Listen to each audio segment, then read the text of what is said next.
Hello, everybody. Welcome to your very favorite Bronze Age comic podcast, Flea Market Fantasy. I'm your co-host, Mike L. And as always, I'm joined by Michael Dell of the LCS Hockey Radio Show. That's right. And this week, in keeping with their avian theme from last week, we are reviewing the Falcon number 3, which is your pick. Yes, this is from January of 1984. This was a limited series, 4-issue limited series.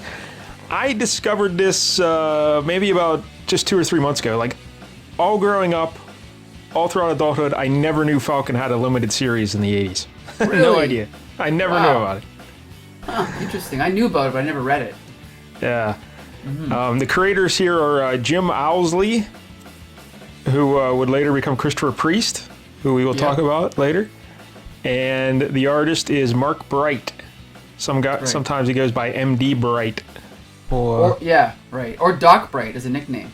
That's right, as a little joke off his initials, yeah. Yeah. So we'll talk about him later as well. The cover artist, though, is a fellow named Alan Kupperberg. Right. So we'll mention him.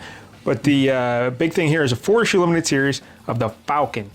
And it started in 83 and it bled into 84. Are you a big Falcon fan, Mike Hill? Never been a huge fan, but I've never had anything against him. He's certainly cool. Well, that's good. Never had anything against him. I liked Falcon as a kid because he was always hanging around with Captain America, so that was pretty cool. And we'll get into the history here of the Falcon in a minute. Have you watched Falcon and the Winter Soldier on Disney+? Yes. Have you? Yeah, I'm enjoying it quite a bit. First 2. Yeah. I guess there's only 6 episodes. Really? I didn't know that. Yeah. The episodes they're a little longer. They're like 40 minutes or something. Okay. It seems. See, because the first episode was like pretty good, but the second episode was much better. I thought more entertaining. Yeah, the stuff with the fake Captain America is just so good. Like, I love that stuff. Exactly. Right. Wyatt Russell. Did you ever see Lodge 49, Michael? Never saw it. Nope. Is he in that? He was the star of that, and it was great. Okay. Yeah, so you should check that out. All right, but anyway, so yeah, I highly recommend giving Falcon and Winter Soldier a whirl. But getting back to this, the Falcon Limited Series. This, because we talked about this at the end of last week's episode, there was some confusion about why Paul Smith drew issue 1. Right. And Mark Bright drew issues 2 through 4. Right. And the reason is because this was intended as a one-off originally. Okay. Which makes sense because number 1 is self-contained, yeah. Yes. And I also mentioned that this series is kind of all over the place because, issue 1 is like a self-contained story. The enemy is a guy named Nemesis, but it's about the Harlem and landlords and creepy landlords trying to exploit people and that kind of stuff. And then issue 2, there's a Sentinel involved. It's like, what? Right. How did that happen? I know. I left field. Yep. Now, did you read issue 2? Yes, I read 1 and 2. Yep. Okay, because I did not read issue 2, but from what I read in researching, they said that at some point in this series, and I'm guessing it was issue 2, they tried to say Falcon was a mutant. Yes, which really pissed me off because it's ridiculous. But basically, Sentinel's hunting him, saying he's a mutant, and Falcon's kind of like, maybe I am a mutant, and then he just kind of never addresses it again, Yeah, and I guess they retconned that to erase it all from memory a little bit later in the Avengers or something. But right. So then issue 3 that we'll be discussing today, Electro shows up. Yeah. What? Which again is kind of out of left field. Yeah, totally out of left field. Yeah. This does not feel like a limited series at all. It just feels like, had some ideas. Let's try them. So anyway, that's that. But yeah, it was originally intended to be a one-off. Right. And Paul Smith, we'll talk about him in great detail someday when we ever do one of his issues. But he's one of my favorites. But he worked in animation a lot. Right. And you can kind of see that in his style. He's all about more form and line, I would say. And he was just starting out in comic books. He was about 29 or so, 28, 29. He'd only done like a couple books. And so he did this Falcon one. But everybody loved this stuff. So by the time he drew this Falcon issue, which they put on a shelf somewhere, because Marvel was having all kind of success with limited series. So they said, instead of doing a one-off, let's put together a limited series for Falcon because what were the ones we've done already on here? Scarlet Witch and Vision. That was around the same time. Hercules was one. Yeah, I think we did another one too. I can't remember. But so around this time, they're trying to find 4-issue limited series. So they said, hey, let's take this Falcon one off and make it a limited series. So that's why there's no continuity between the story or the artist. But by the time Paul Smith, was the Falcon series came along, he was already signed to do X-Men. Gotcha. Okay. Because his X-Men run was in 1983. This comes out at the end of 83, 84. So you're like, oh, wow, it's like the same time. No. He actually drew this way before the X-Men stuff. Interesting. But like maybe 6 months to a year before the X-Men. Okay. So that kind of explains it. Because his art in that issue is not that great. It's fine, but it's not... Yeah, it's pretty good, yeah. But it's not like, as good as he can be. Right. All right, so that explains that. And hey, here, Mike Carroll, here's the soliciting pitch for issue 1 of this limited series. Forget Hill Street Blues. Forget St. Elsewhere. Forget Fort Apache the Bronx. It's tough. It's contemporary. It pulls no punches. It's Sam Wilson, a.k.a. the Falcon. It's real. Word. Oh. They threw in a word at the end. Yikes. Yeah, I think there's a lot of that in here, isn't there? Don't they say word a few times? I don't know. I can't remember. But, yeah, it's quite the pitch. Sign me up for that. Yeah. Right. Yeah, so when we talk about the cover, I have my notes here. We'll talk about Alan Kupperberg a little bit. But, yeah, so Sam Wilson is the Falcon. Good old Sam Wilson. And he's the first African-American superhero, Michael. How about that? What? Yeah. Wait a minute. African. Let me think. Yeah. Oh, wait a minute. I guess Black Panther is from Africa, so he doesn't count. He's not American. He's African. Whoa. Yeah. And then what about Black Lightning? He was after this. Wow. Okay. So, because Sam Wilson, his first appearance was Captain America 117, 1969. Ooh, okay. And he was created by Stan Lee and Gene Colan. Wow. And do you know anything about the Falcon's backstory? Because it gets weird. It's like... Actually, no, I don't. Nothing. This is DC levels of fucked up. His backstory. Yeah? All right? Okay. So, initially, in that initial appearance in Captain America 117, he was a fellow named Sam Wilson. He was raised in Harlem. He had an affinity for training pigeons on the roof, kind of like Mike Tyson. He trained his pigeons up on the roof. So he had an affinity for birds. And then he saw like an ad in a newspaper. Someone on some tropical island was looking for someone to do falconry or something like that. So he's like, oh, I'm going to go take that job. So he left Harlem and he went over to this tropical island. And here when he gets there, the tropical island is controlled by the Exiles. Do you know who the Exiles are? No, I don't. Are they supervillains? Yeah, they're like they were allies of the Red Skull during World War II. And they always helped out the Red Skull with his schemes and shenanigans. But then the Skull betrayed them. So they kind of hate the Red Skull. But they had taken over this tropical island, and they basically enslaved all the people that are living there.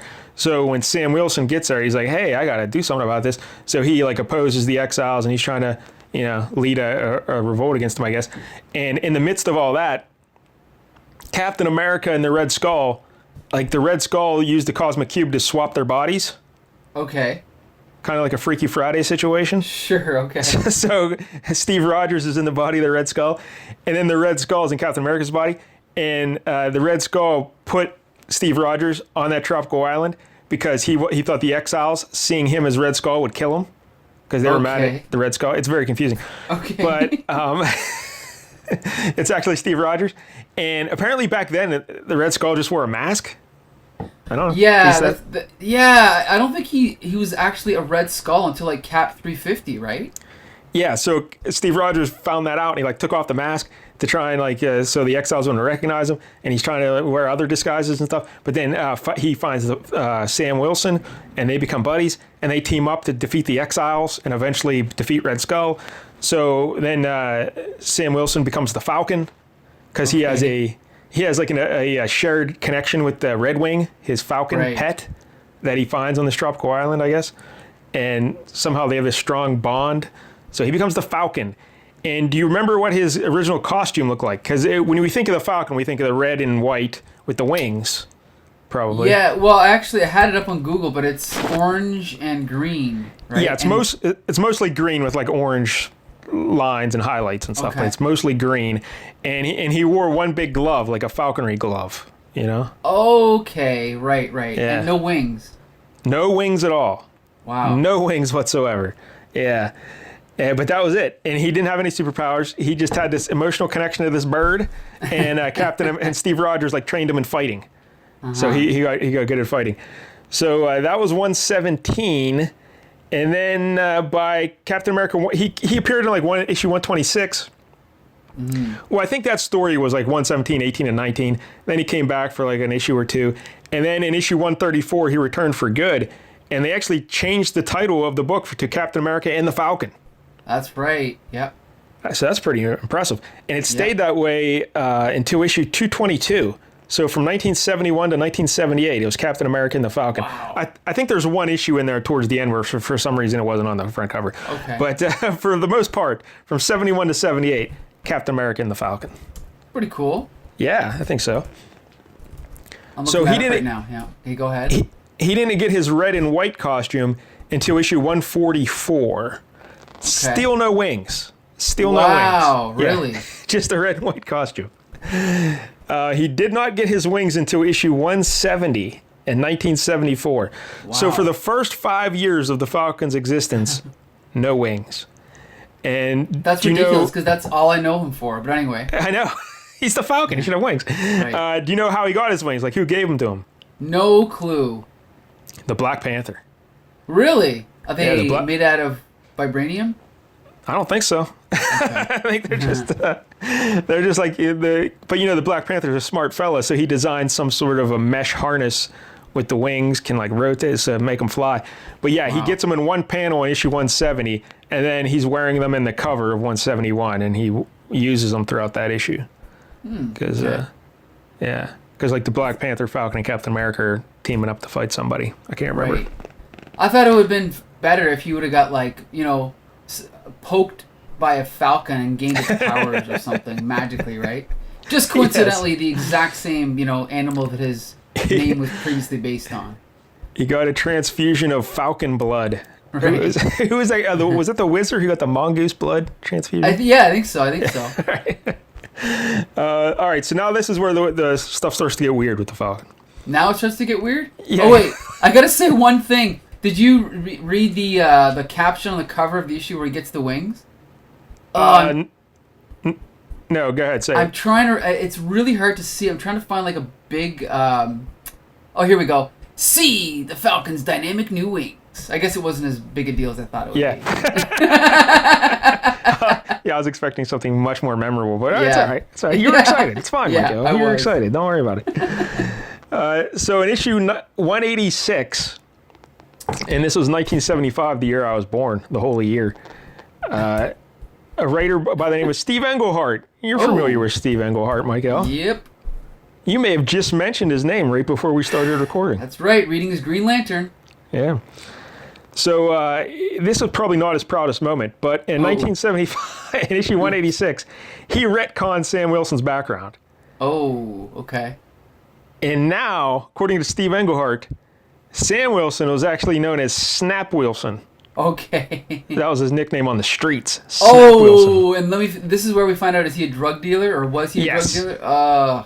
He's a Right. criminal drug dealer in with the mob, a pimp, that kind of thing. And he didn't go to, take a job and learn falconry and stuff in the tropical islands. He was on a mission for his crime boss. Okay. And he tried to take over the plane or something to go his own way. And the plane crashed and he survived. And the Red Skull found him. And the Red Skull used the Cosmic Cube to rewrite his past and his memories to have him believe that he was Sam Wilson, honorable citizen, and all-around good guy. Yeah, I remember reading this. Okay. So the whole idea was for him to be Captain America's sidekick for years, and then at a moment of weakness for Captain America, Red Skull would, use the programming to flip him back to Snap Wilson and have him kill Captain America. Okay. Oh, boy. That's what Steve Englehart did. Now, has this been retconned since then? Yes, it has. Of course it has. Here we go. So I'll jump ahead. Well, we'll get there in time. But yeah, it's way later it gets retconned. But all right, so So he was Snap Wilson for many, many years. And he had to come to terms with that he was actually a criminal and all that other stuff. And I guess he went on trial for it and stuff. Really? And I think they talk about it at the end of this issue. Did you read that thing at the end of this issue? Like that big page of Falcon questions and answers about No, Falcon? I didn't read it, no. What are you doing? You have one job. I thought I didn't think it was relevant. Not relevant. It's all questions and answers about Falcon. And we're doing an issue about the Falcon. Okay. But anyway, we'll get to that later. But so after the Falcon left the Captain America book, he joined the Defenders for 3 issues in 1978. And then he became a member of the Avengers from issues 183 to 194. Cool. And this was from 1979 and 1980. But do you remember why he left the Avengers? Actually, I have no idea, no. He found out he was a token hire. Oh, that's right. From Henry Gyrick, right? Yep. And he told him to stuff it. And he's out. Right. So he left. Good for you, Sam Wilson. He would rejoin the Avengers in Avengers Volume 3, Number 1 in 1998. So all those years later, 18 years later, he rejoined the team. And he became a prominent member of that team. And he lasted in that book, I don't know, I guess the whole run. I don't know. Okay. He continued to guest star in various Captain America books then throughout the early 2000s. And he took over the role of Captain America in 2015. Mm-hmm. Now, do you remember this story and how it all happened? I didn't read it, but I remember it happening, existing, yeah. I guess the premise was that Steve Rogers, something about the super soldier serum got taken out of his body or something, so he aged extremely rapidly. Okay. And he became a very old man, kind of like at the end of Avengers Endgame. Okay. And he gave the mantle of Captain America to his buddy Sam, and Sam Wilson became Captain America. Now, the only problem I have here, Michael, with Sam Wilson becoming Captain America, he's not a super soldier. He's just a dude, you know? That is true, yep. So do they still have him doing all the things Captain America did? Because he couldn't. You know what I mean? Well, here's the other thing about being a super soldier, and this is something that confused me about the movies. As far as I know, Captain America is not supposed to have any superpowers. He's just supposed to be like the strongest person, regular person on Earth, the fastest regular person on Earth, right? But he's not supposed to be superhuman. Yeah, and yet in the movies they show him like holding a helicopter to a building, right? Like, trying to take off. Yeah, and like doing that's all kind ridiculous. Yeah, and he's jumping and like doing all kind of things that normal human can do. I think it's better, like in the movies. Like he's not strong like Spider-Man or the Hulk or those levels of strength, but he's stronger than maximum human strength. You know? Okay. I think it's better that way. And that's how I always thought it was growing up. And then I realized when I went back and read it, I was like, no, it's just supposed to be like the peak human performance.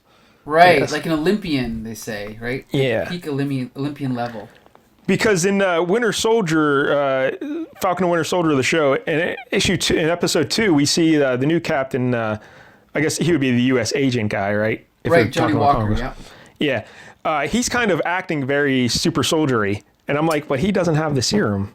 Like, yet he's doing things that are kind of a little much. But I thought that in episode 2 they revealed that all those guys who the super soldiers, the bad guys are, right? The bad guys were. Right, okay. But U.S. agent guy wasn't. So I'm like, he's still doing some stuff that normal humans probably going to do. Right. Whatever.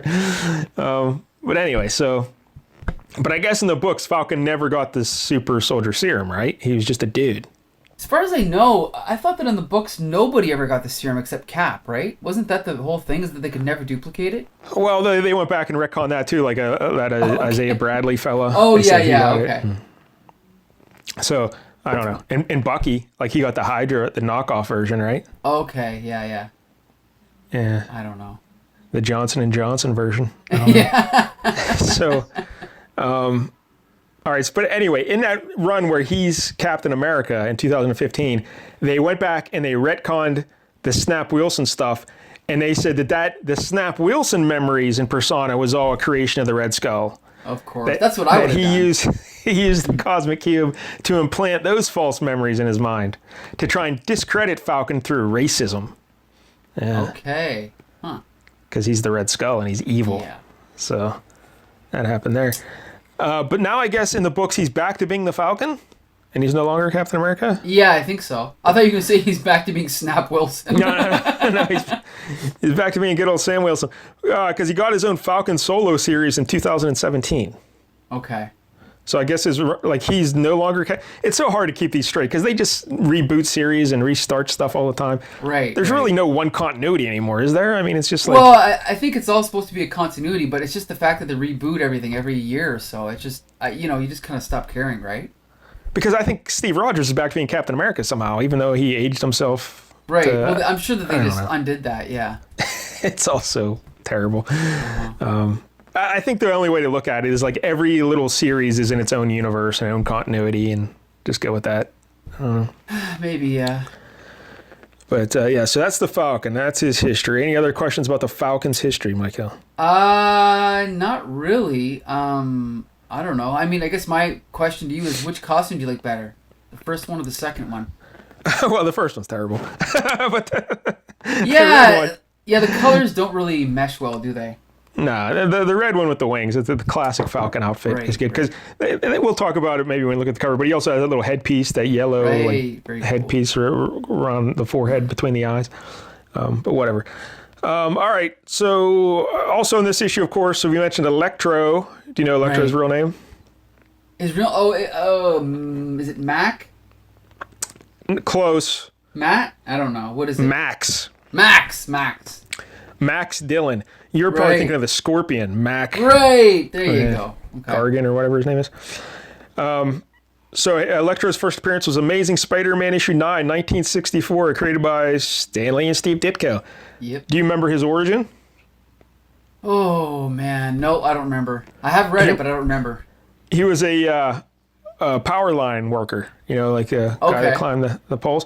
And I guess a fellow worker was in trouble, and he was going to save him. And he said, hey, I'll only save you on one condition, that you tell the bosses how heroic I am. And the guy goes, all right, well, just save me already. And here, while he was delaying, they both got struck by lightning. Yikes. And that guy fell to his death. Max Dillon survived, and he became Electro. Now, that's what I read. Yeah, okay. Who knows? They probably retconned that at some point. Right. They probably changed it, but that's what I read. So, he was struck by lightning as working as an electrical power line guy, and he became Electro. The one thing I never understood of Electro is, why is his suit all yellow and green, but the skull cap is black? It makes no sense to me. I think that changes, right? Because no, I don't think so. I've seen it as green. No, in the back. I think that's the Mandela effect. I think it's always been black, and you just never noticed it. I'm going to find a picture of him with the green back, and then we'll see what's up. Weirdest thing, I tell you. We'll see.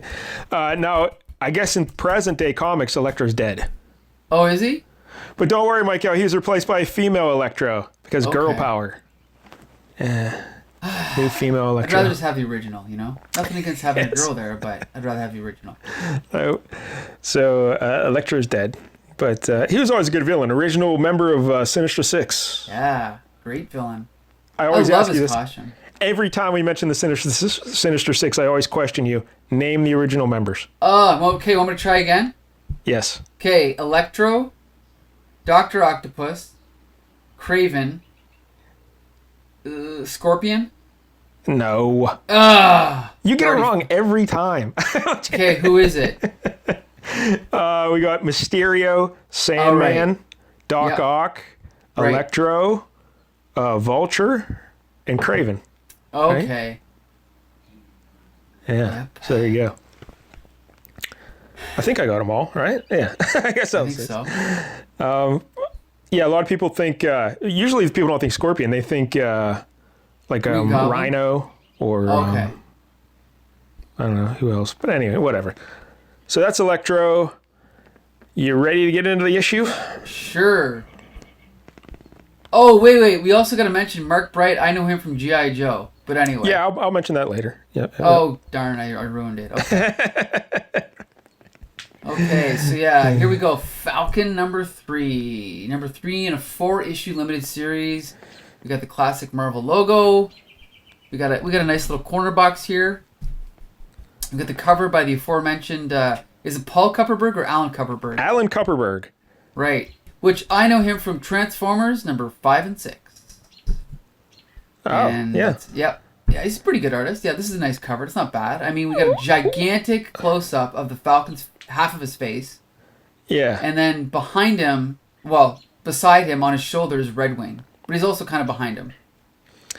Yeah, now I like the look of the cover. It has a nice feel to it. It feels weird. That's why I picked it, because it feels weird. But anatomically, that eye is way off. Like, it is way off. Yeah, because we just see his right eye. We see, like, half his face. Like, okay. The distance between his two eyes would be enormous if we see his whole face. Like, if you measure it out. Yeah. Okay. It's, like, you need to move that over. Right. Yeah. But it still has an interesting feel to it, you know? Well, the other thing, too, is if that is an actual Falcon, either the Falcon is, like, 25 feet behind him or it's really tiny. Because wouldn't a Falcon actually be much bigger than that? I don't know. Okay. I'm not up on my Falcons. Average Falcon size. Okay.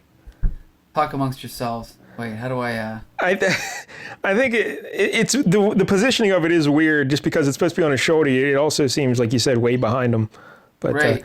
But still, flaws and all, the cover has a nice feel to it. And right. It looks interesting. And it feels cool, weird. Yeah. So, yeah, that's what I like about it.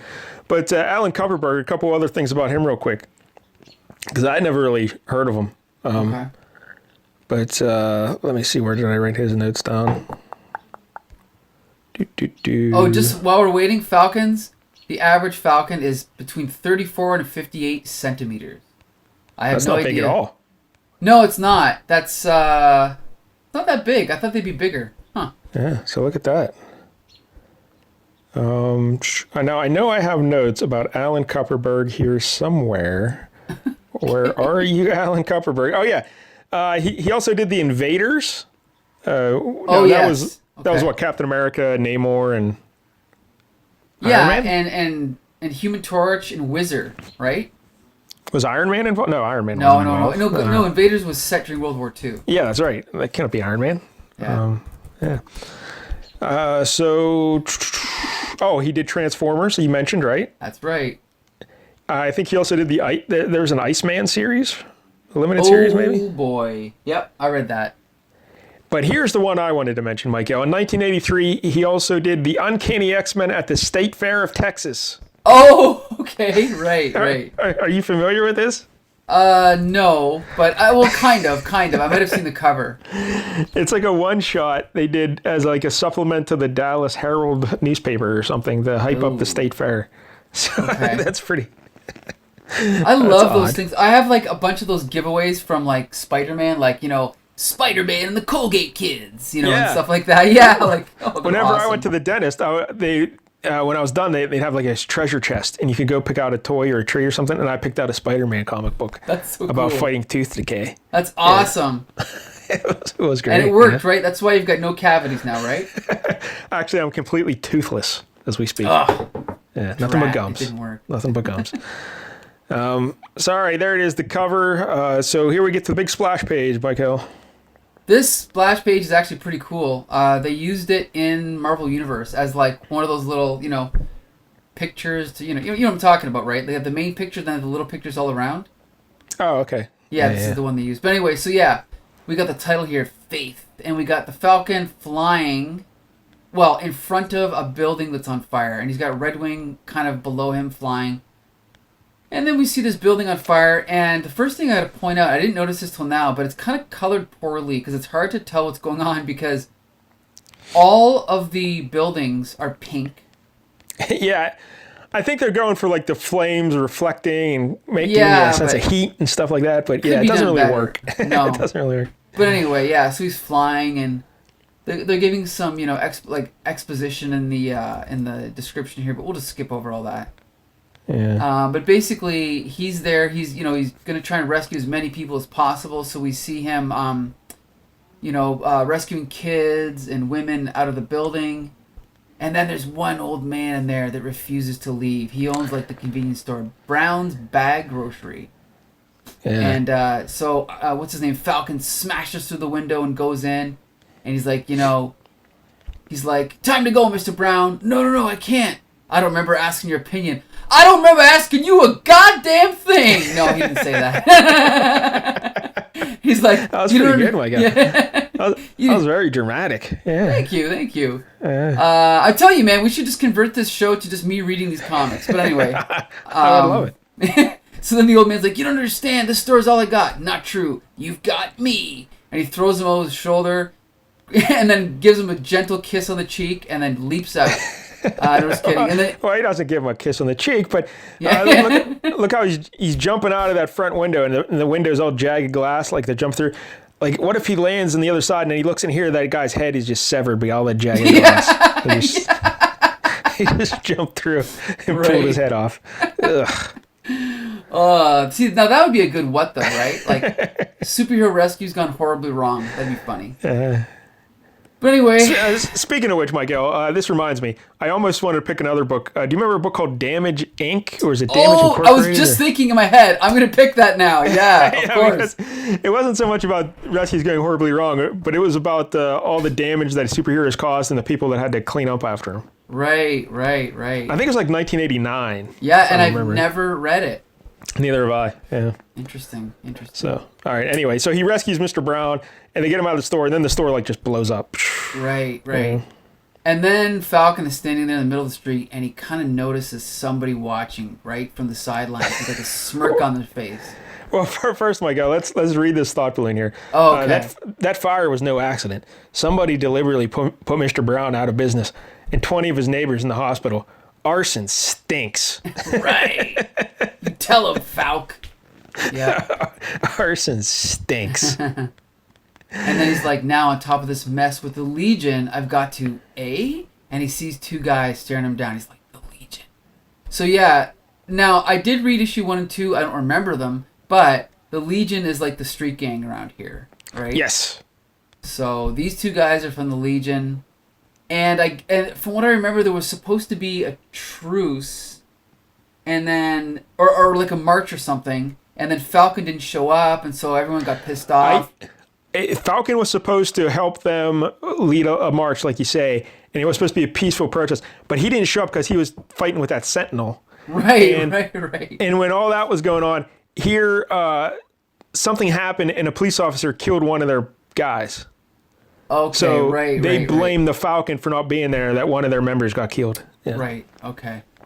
And so then we see from a window, this is a different guy. He's like... That's Electro. Oh, right. He's like, he's found me. That startled look, somehow he knows I'm here. So he thinks that Falcon's looking at him, right? Yeah. He's like, but it's just a complete coincidence. Right, yeah, of course.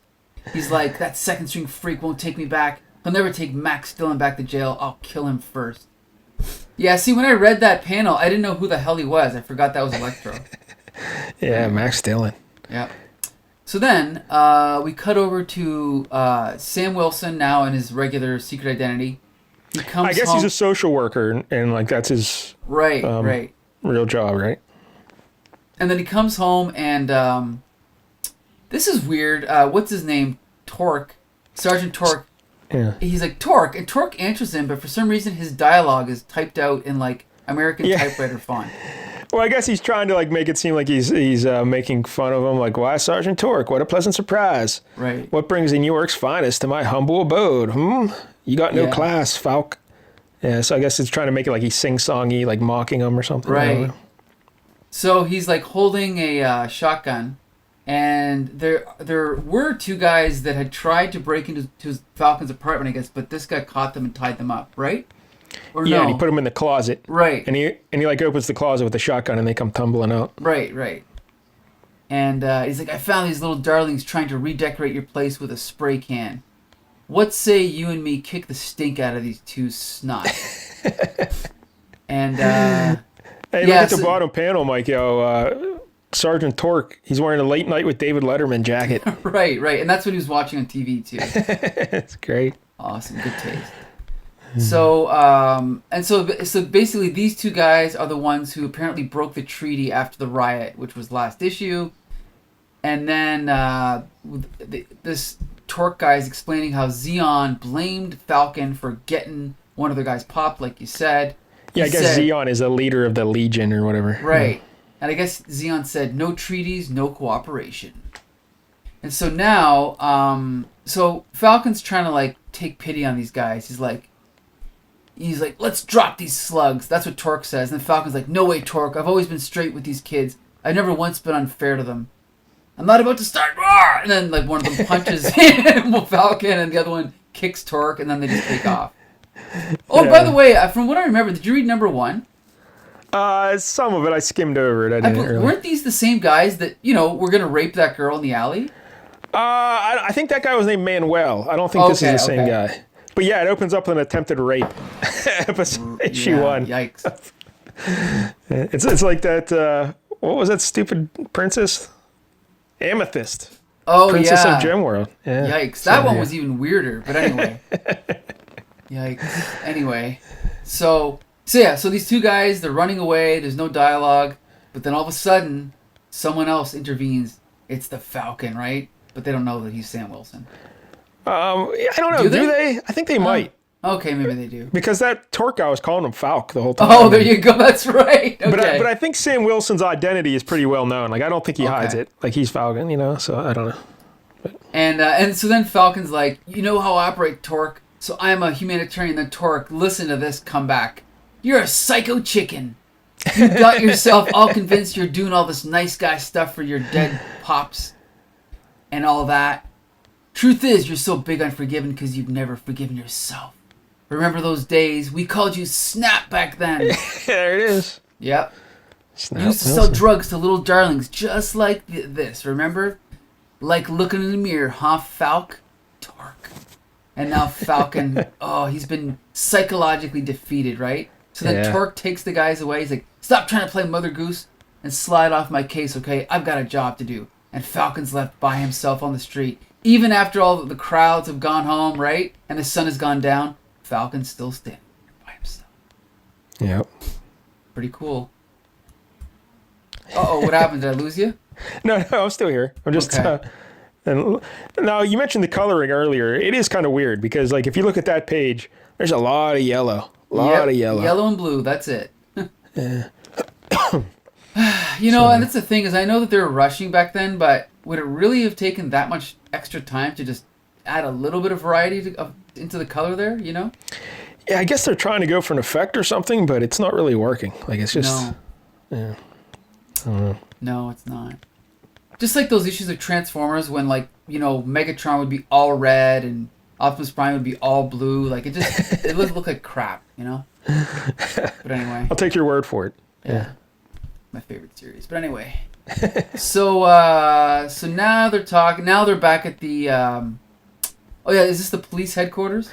Yeah, police headquarters, yep. Yeah, 131st Precinct. And, who's this now? Is this Henry Gyrick or Peter Gyrick? It looks like him, but I don't think they ever mention his name, do they? No. I know who he is. Oh, yeah, so they're like, hold it, how did that person get in here? Oh, that's Sam Wilson, Chief. He's the Falc. I know who he is, son, and I want him out. There's two things I don't like, Mr. Wilson. Fortune tellers and superheroes. Consider your walking paper served. I think it is him, but they just don't call him by name. But yeah, because I guess the president is coming to town. He's going to drive through Harlem, so he could be there. Gyrich could be there. But they call him chief, and it makes it seem like it's just a local police chief. I don't know. Yeah, I don't know. So then Falcon goes to the hospital to visit, the guy from the store, right? Yeah, Mr. Brown. Mr. Brown, but Mr. Brown has decided to take matters into his own hands, and he's actually standing out on the ledge of the building about to jump off. Yeah, because his life's over. His store burned down. He's got nothing. Right. So he's going to kill himself. So then Falcon comes out, and he's like, he's going to talk him down, right? And he's like, and the guy's like, well, I guess, I can't, he's like, let's wrap it up a bit, Mr. Brown. I'm coming out. Well, guess I can't stop you. You got wings. And Falcon's like, not anymore. He takes them off. These things come off, And then he goes out. Look at that, Mike. It's like they're attached by buttons on his gloves. Yeah. Do you see that? Velcro. Yeah, you're right. He just unsnaps the little buttons, and they come right off. I don't know if I'd want to be 2,000 feet up if that's all that was holding on my wings, Yeah.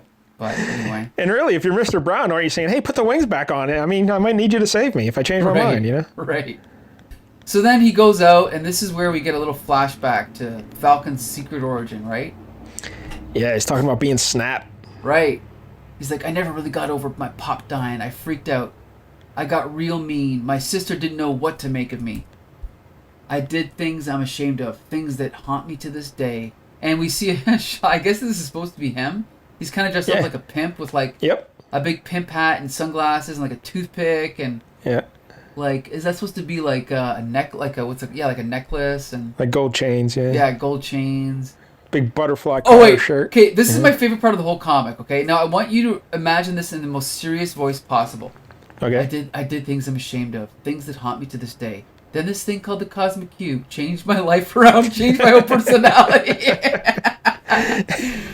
Oh, he had me going for a minute there, but then the Cosmic Cube kind of broke the spell. But anyway. It almost sounds like a commercial you see for a new drug. And then this thing, the Cosmic Cube, changed my life around. Right. That'd be great. Yep. He's like, sometimes I don't know who I am. It's real tough, Mr. Brown. But you keep on pushing, and you keep on stroking. He's talking about dealing drugs and masturbating. He's like, I can't give up. Yeah, keep on stroking. That's a little weird. All right. Yeah, exactly. So then he convinces Mr. Brown to come back in, and all the people below are like, yeah, Falk did it.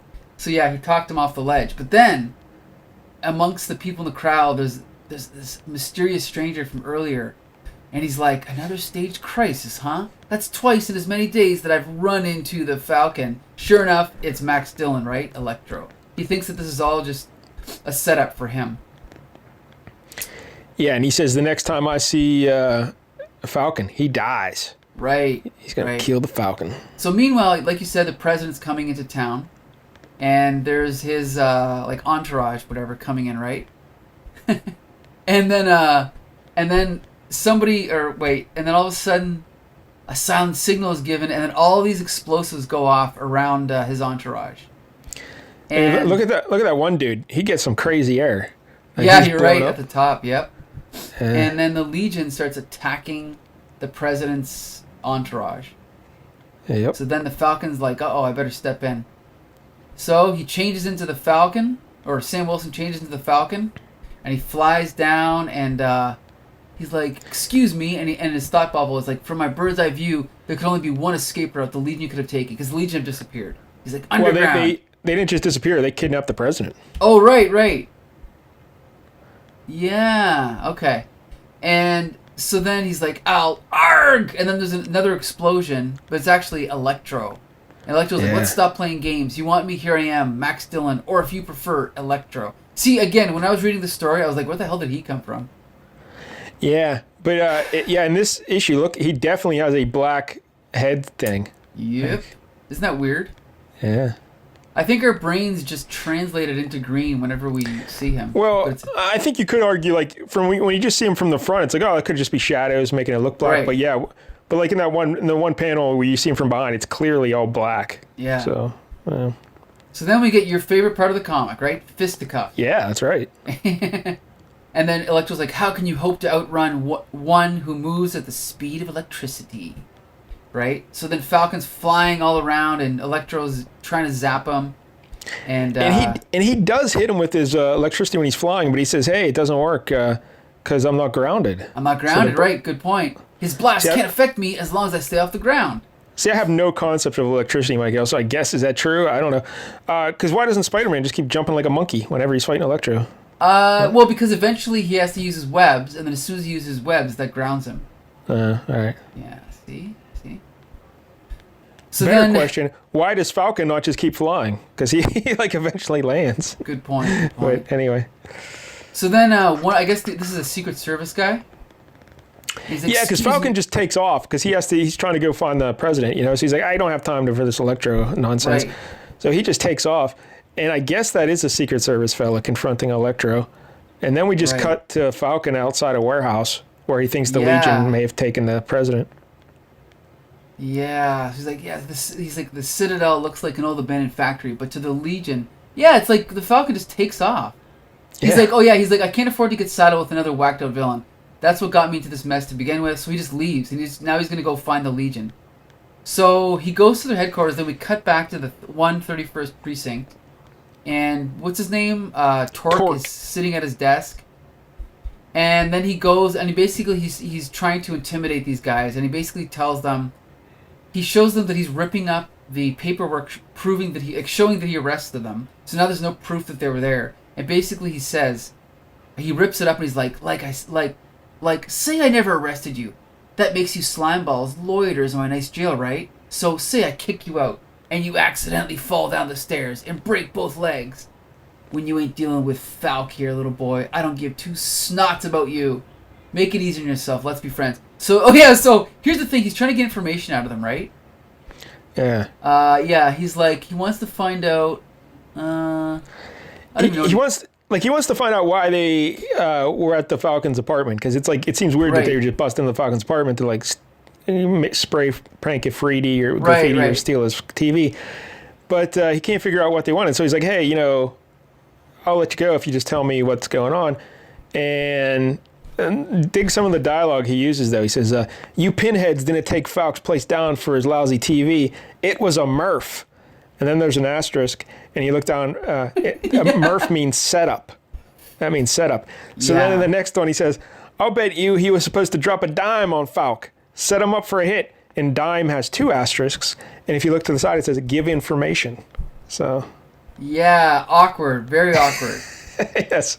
Forcing in street lingo and then explaining it. Right. And now this brings us to the most awkward scene transition in the whole book. So after he's grabbed the one guy by like the collar, he's like, make it easy on yourself. Let's be friends. Then the next panel, it just says moments later, now he's standing up, the chair's knocked over, and he's thinking to himself, geez, they're going to kill him. But they don't show anything. Like, it's really awkward. So we're supposed to just know that he told him something in between those panels, and now he's shocked by it. But what an awkward transition. And again, the coloring here is very weird. A lot of yellow again, and I don't know, it's just weird. Yep. And when he says they're going to kill him, I guess they're talking about the Falcon. But you could also read it as they're going to kill the president, because the gang just kidnapped the president. So I don't know.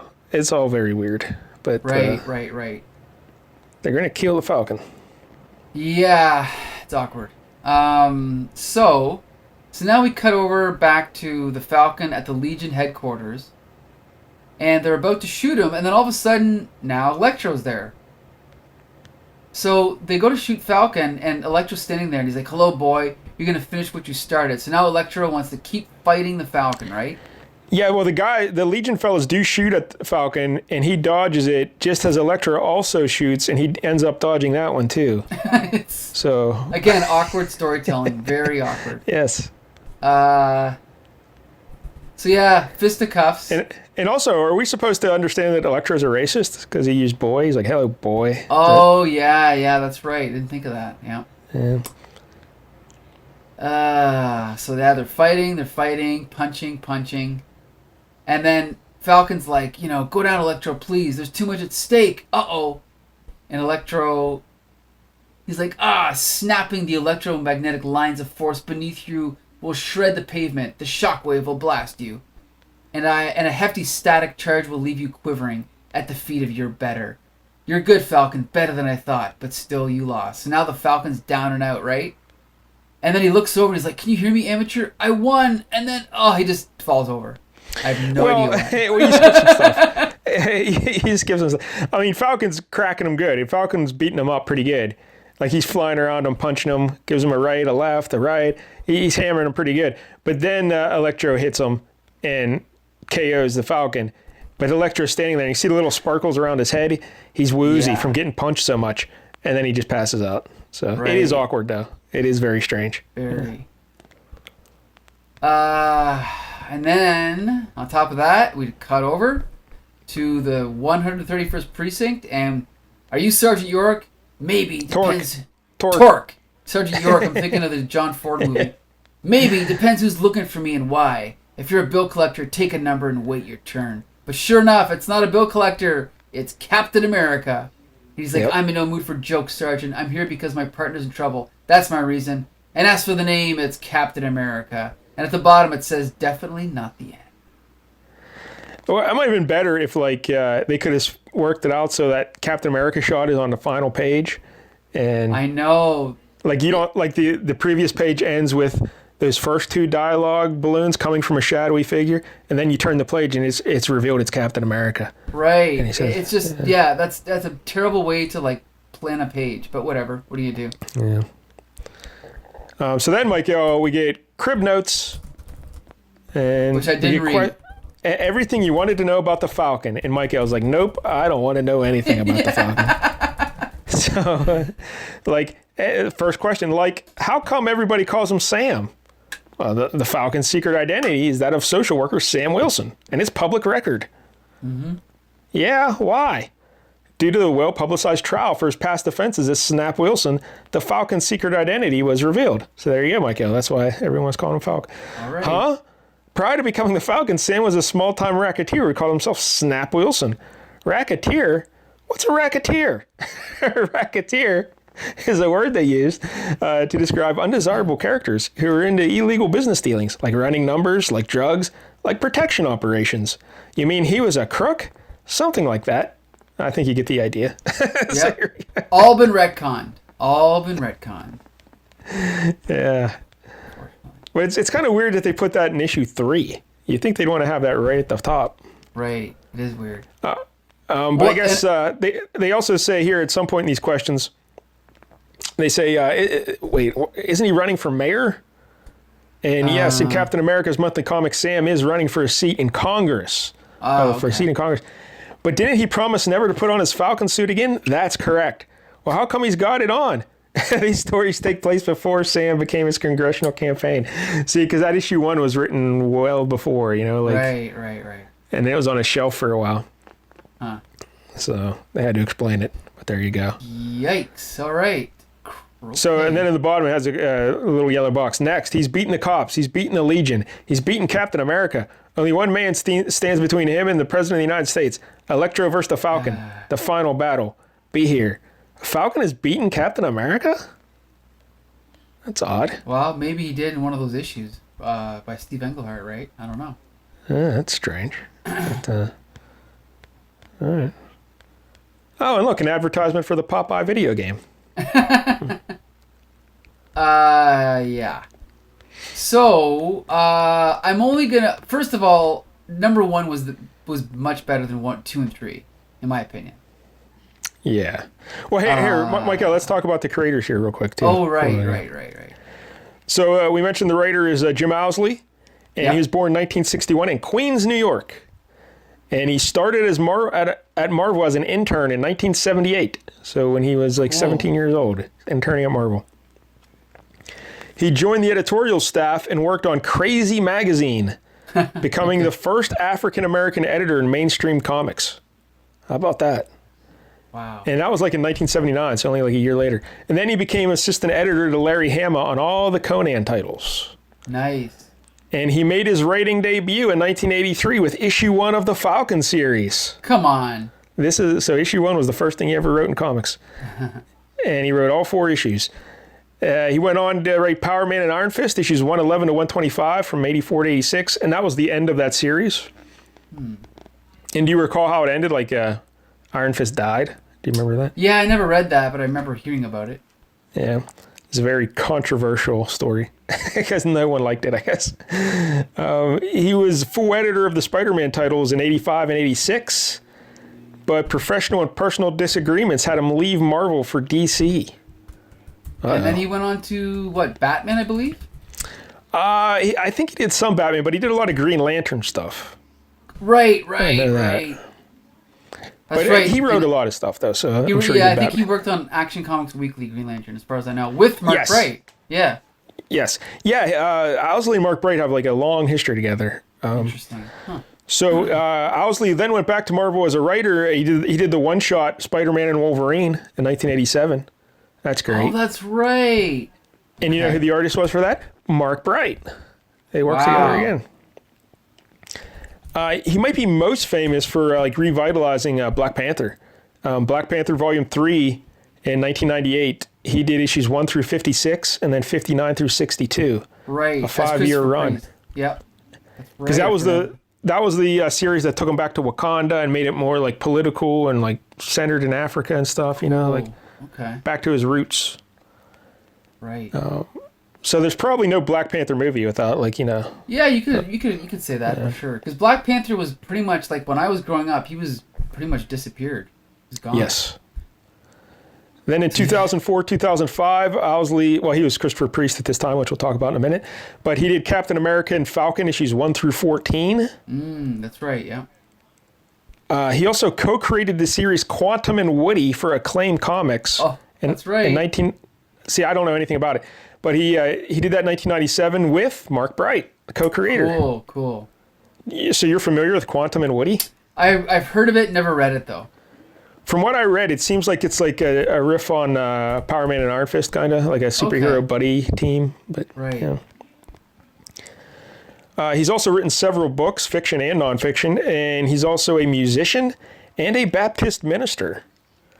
Really?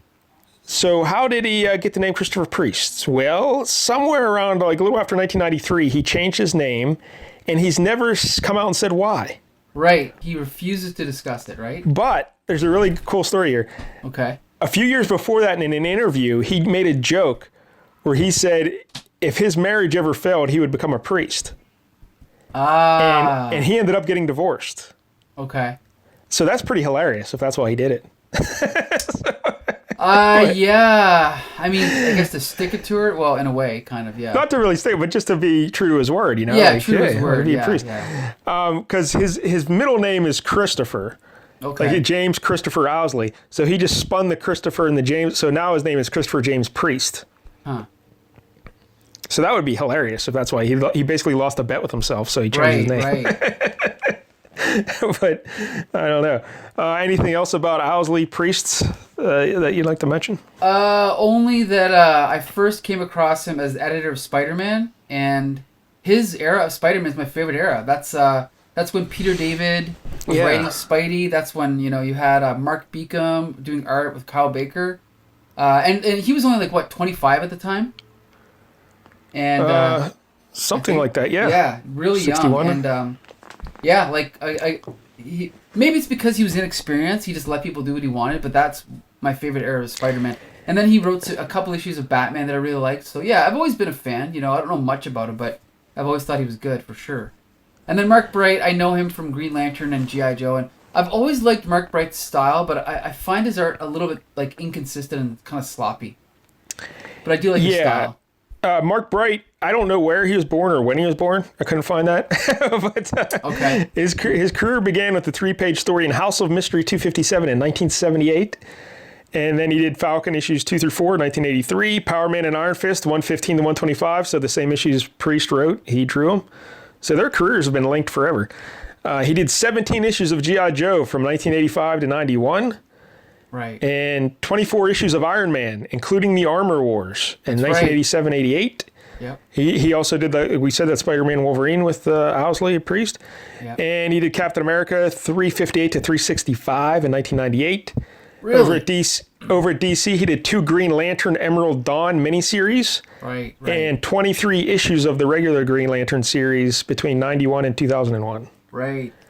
But Mike, most notably for you, he painted the cover to Transformers 5. That's right. And you know what's funny? My whole life, I thought that was Michael Golden. And I credited it to Michael Golden many times. No. What an idiot. And then one time someone said, that's Mark Bright. I'm like, phew, how do you know? They're like, because it's signed. Like, oops. Oops. Did you berate them on Facebook for post after post? I mocked them, called them names, fought with them, blacklisted them, called them out. But for those who never saw the cover, describe that cover for them. It's the famous one everyone's seen. It's Shockwave's kind of standing and looking at the camera. It's painted and it says, "Are all dead." And so it's supposed to read, "The Transformers are all dead." And the idea is that he just killed them all. And he just burned the words "are all dead" into the wall with his laser arm. That's right. Yeah, it's a great cover. Sorry. Well, how about the writing here? Let's start there. Falcon issue 3. Yikes! Here's the thing: the plot is all over the place, in my opinion. Yeah. It just doesn't gel at all. It doesn't fit together. Electro's just shoehorned in there to have a supervillain. Right. Like he doesn't belong, and how they interact is so. goofy. Like, it'd be one thing if, like, Electro was hired to kill the Falcon, or Electro was hired to kill the president or something. Yep. But no, he just coincidentally happens to cross paths with the Falcon in like 3 times, and he's like, I got to get this guy.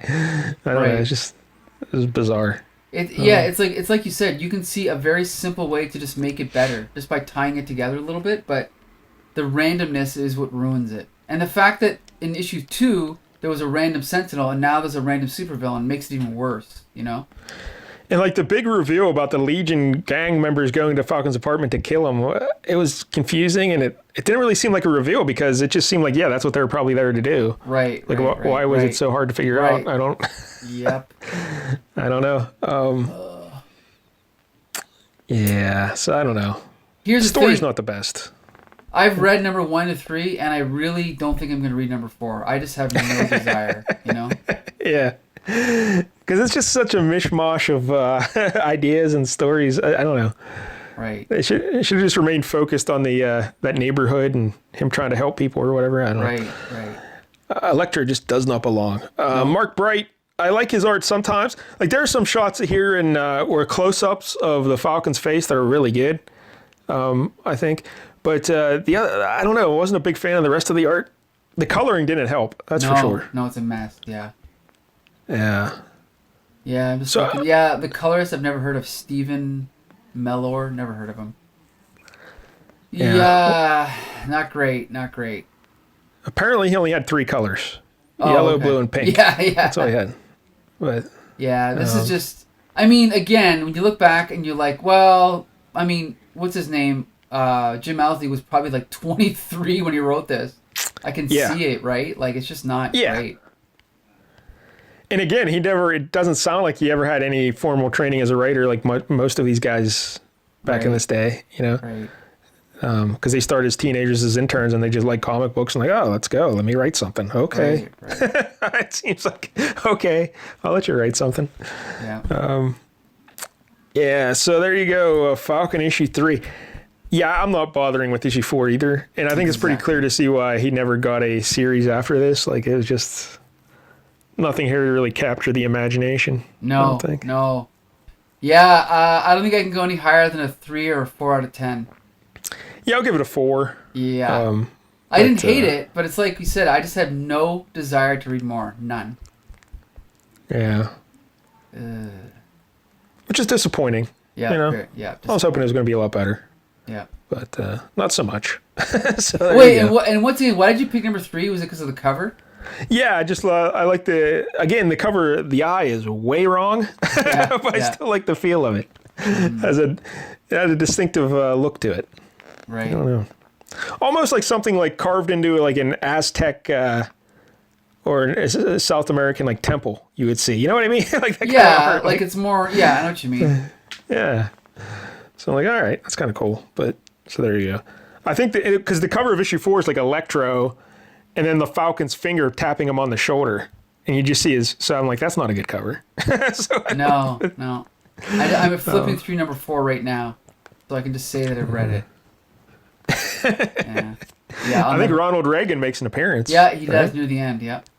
And he vows to do more for the inner cities, I think. Yeah. So we saw how that turned out. Yeah. Yikes! Not a good series. Yeah. All right. Well, guess what? Next week we're gonna turn things around because. Oh, I'm sorry, Mike. Just real quick. But if they would have just kept this as a one-off, because that cover by Paul Smith for issue 1 is tremendous. Oh, it's great. It's great. Yeah. Yeah. Like, he also did the cover for issue 2, by the way. But okay. Don't worry about it. Yeah, it should have just been like an issue of Marvel Fanfare or something. Yeah. Because that cover, like, the Falcon has his back against a brick wall, and it looks like he's beaten up and bloodied, but he's still going to fight. Great, you know? So it's awesome. But I'm sorry. All right, so next week, Micah. Well, I know that you love Marvel Comics. I do love Marvel Comics. All right. Well, we're gonna do a character. I'm gonna give you one hint, okay? I used to have a podcast about this character. Oh, for fuck's sake! Yes. You can't be. You already did every damn issue of this guy. No, I only did his guest appearances. We're talking about the Cosmic Avenger Quasar. I've never reviewed an issue of his regular series. You know that, right? What? No. So you only did guest appearances with Quasar Chronology? We started with random issues of Fantastic Four, Captain America, Marvel 2-in-1, because he didn't have his own series for the first 15 years he was around. That was the whole point.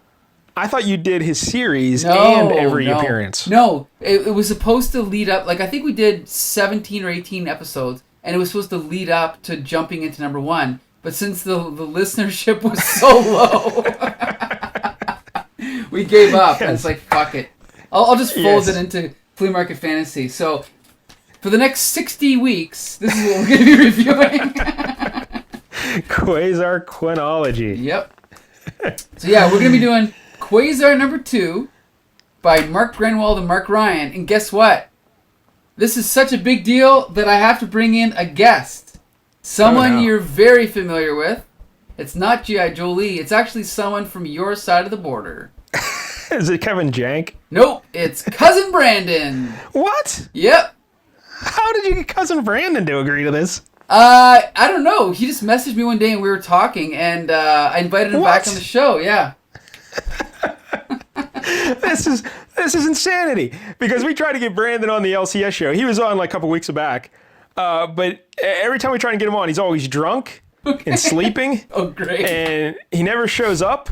So you really think he's going to show up to record this? To be honest, I'm kind of worried about that now, but we'll see what happens, right? See, I felt bad. I thought you roped Jank into it because he's like the only guy who seems to be willing to do the show. And I know there's no way he likes Quasar, so I felt bad because you already made him do that Superman issue. That was stupid. So now I'm like, stop. Anyway. But Cousin Brandon, this comes out of left field. I mean, I'm excited because Brandon's great. He's hilarious, yeah. I think he's the most retweetable person on Twitter. Oh, no. His Twitter's terrible. But he on here, he did Secret Wars with us and Crisis on Infinite Earths. Right, and that was it, right? Yeah, it's just the 2 times. Yeah, he should have came back sooner. So just, again, I can't wrap my brain around this. So you said, Brandon, come back on the show and let's do Quasar. And he's like, okay. No, I said, let's do, wait, let me just reiterate the conversation. Hold on. I said, let's do... Oh, I asked him if he likes DC. He said he hates all DC except for Detective Comics. I said Detective, but not Batman. And he's like, I'm a Marvel guy. So I offered him like a bunch, and I said Quasar. So I moved my schedule around to accommodate him. He chose Quasar? Well, he just said he likes anything Marvel. So yeah, he said he'd do it. He didn't pick Quasar. I gave him a few options, and actually no, I just picked Quasar. Well, this is terrible, Michael. There's no way Brandon's going to enjoy reading Quasar. Oh, if we get Cousin Brandon on the show, we should let Cousin Brandon pick something he wants to read. He didn't want to, though. He didn't ask to. I would have let him, but he didn't want to. So. Oh man, Quasar. He's going to be drinking even more once he reads Quasar. Yeah. What year did you say this is? Quasar issue 2? Yeah. Hold on, I'll give you the link. It's 1989, I think. Oh, that's cutting it, Michael. I don't know. That's pushing it. Hold on here. Yeah, I just sent you the link. Oh, geez, I hope it's not out of timeline. That would screw up everything.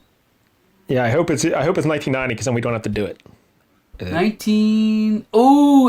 November 89. Son of a bitch! What? 2 months. 2 months. Yep.